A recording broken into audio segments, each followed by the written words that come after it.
Bonjour, je vous propose de découvrir les bases de Audacity. Le programme est déjà ouvert avec un son qui se présente à nous. En voyant le texte écrit ici, pour beaucoup, cela peut s'avérer très rébarbatif, voire même inaccessible. Pourtant, je vous rassure, c'est loin d'être le cas. Alors vous noterez que j'ai parlé de texte, car en effet, il y a bien du texte qui se cache derrière. Écoutons. Voici un ensemble de consignes que... Disons qu'il s'agit tout simplement d'un autre alphabet que celui que nous utilisons d'habitude. Je l'appellerai personnellement l'alphabet sonore. Avec le gros avantage que c'est l'ordinateur qui lit à ma place. Avant de poursuivre, découvrons les fonctions principales d'Audacity. Compliqué? Non, pas du tout, je vous rassure. En fait, je suis même convaincu que vous savez déjà l'utiliser. Observons d'abord cette série de boutons. Ces touches existent depuis de nombreuses années et je suis certain que vous les avez déjà utilisées. Par le passé, c'était sur les decks cassettes, sur le bon vieux Walkman, sur les magnétoscopes. Oui, elles s'y trouvaient déjà. La seule différence est qu'à l'époque, il fallait les enfoncer et qu'aujourd'hui, il faut cliquer dessus. Alors, ces touches sont universelles. Le triangle vert, c'est pour commencer la lecture, les deux traits verticaux pour faire pause, le carré pour arrêter la lecture, le bouton rouge est pour l'enregistrement. Et ces deux autres flèches pour pouvoir voyager dans le texte, pour avancer ou reculer dans celui-ci.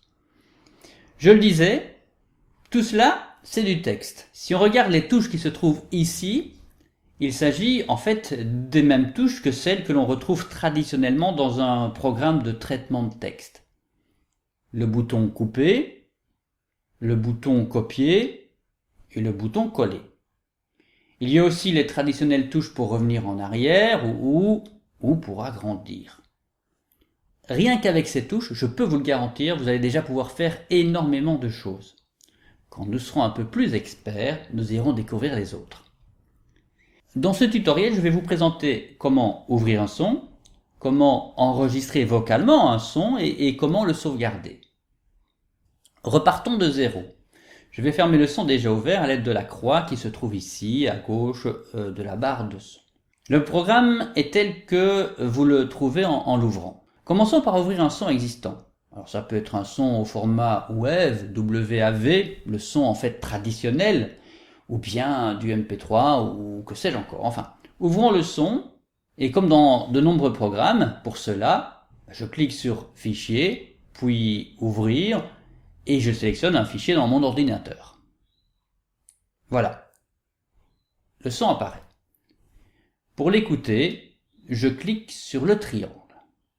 Voici un ensemble de consignes que vous avez... Je ne l'ai pas précisé, mais s'il y a deux lignes, c'est tout simplement parce que c'est un son stéréo. Il y a le côté gauche et le côté droit. Il se peut qu'il n'y ait qu'une ligne. Dans les faits, en fait, pour nous, ça ne changerait absolument rien. Le son serait de toute façon lu dans les deux oreilles. Alors si je le voulais, je pourrais retravailler ce son en coupant une partie. Par exemple, la fin qui ne m'intéresserait pas. Je sélectionne la partie que je voudrais retirer et comme dans un traitement de texte, je supprime en cliquant sur l'icône couper ou en cliquant sur la touche delete de mon clavier. Cela dit, repartons à nouveau de zéro pour cette fois enregistrer notre propre voix. Donc je ferme cette fenêtre, toujours à l'aide de la petite croix. Alors, pour enregistrer, je clique sur le bouton rouge. On le voit, l'enregistrement est lancé. Ici, c'est mon micro intégré au PC et qui récupère ma voix et transcrit le texte dit. Là, je dis une phrase. Maintenant, je vais dire des mots. 1, 2, 4, 3, 5. J'arrête l'enregistrement. On le voit ? L'enregistrement est lancé. Voilà à quoi ressemble le texte.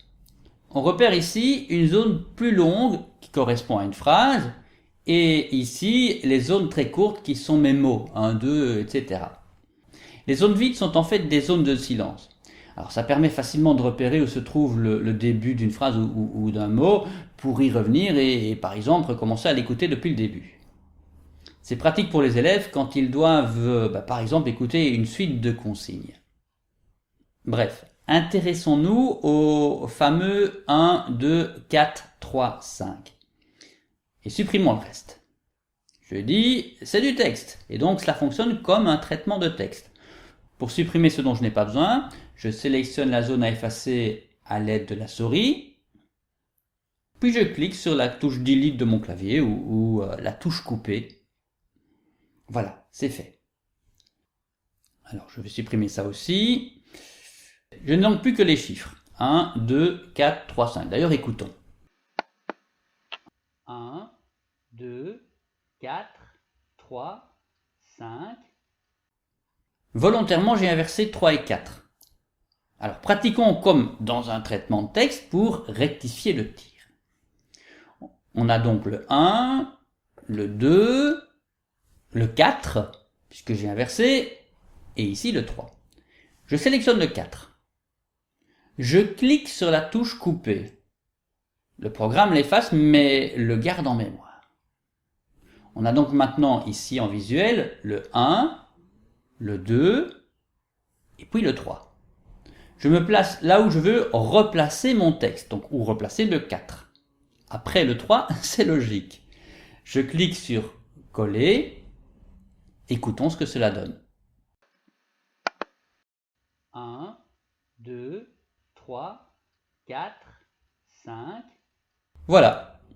Ce n'est pas plus compliqué que ça. Je l'ai dit, ça fonctionne exactement comme un programme de traitement de texte. Dans l'absolu, avec ces simples fonctions, vous pouvez déjà faire énormément de choses pour votre classe. Enregistrer vos dictées pour les élèves, enregistrer une suite de consignes ou que sais-je encore. Bon, il reste juste une chose à faire quand même, c'est sauvegarder le son. Procédons comme pour un programme traditionnel. Je clique sur Fichier, je considère ici donc que le son est finalisé et je vais sur Exporter l'audio.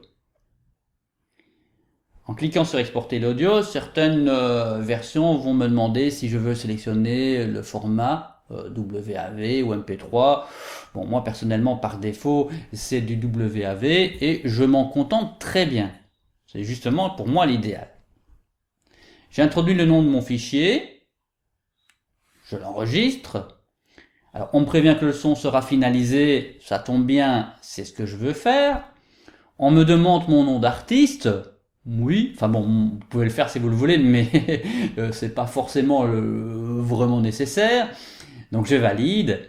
Le son se trouve maintenant dans mon ordinateur.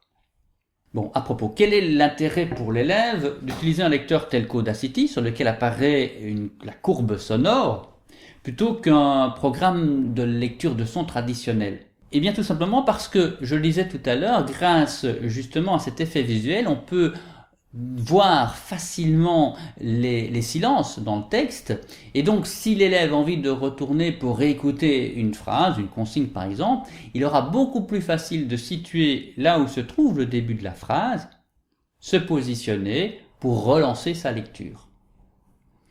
Bon, voilà pour les bases. Dans un prochain tuto, nous apprendrons à améliorer le son en l'augmentant par exemple.